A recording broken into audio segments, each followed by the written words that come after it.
Panglima Komando Gabungan Wilayah Pertahanan 1 Laksamana Madya Yudo Margono mengungkapkan pasien positif COVID-19 yang menjalani perawatan di Rumah Sakit Darurat COVID-19 Wisma Atlet Jakarta berkurang 28 orang.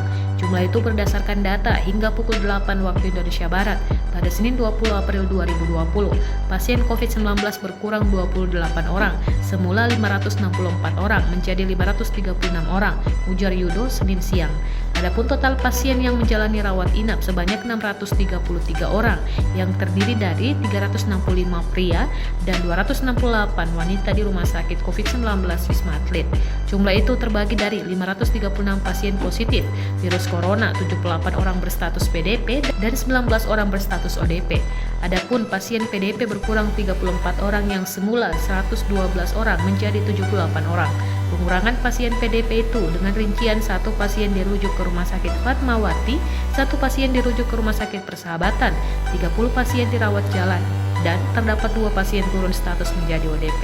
Sedangkan ODP bertambah 2 orang semula 17 orang menjadi 19 orang, kata dia.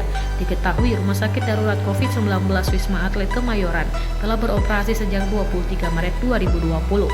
Dari lokasi tersebut terdapat 2 lokasi yang dijadikan rumah sakit dadakan, yakni Tower 7 yang saat ini telah beroperasi dan mampu menampung 1.700 orang.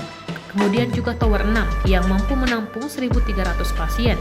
Dengan begitu, Rumah Sakit Darurat COVID-19 Wisma Atlet Kemayoran dapat menampung 3.000 pasien dari 2 lokasi.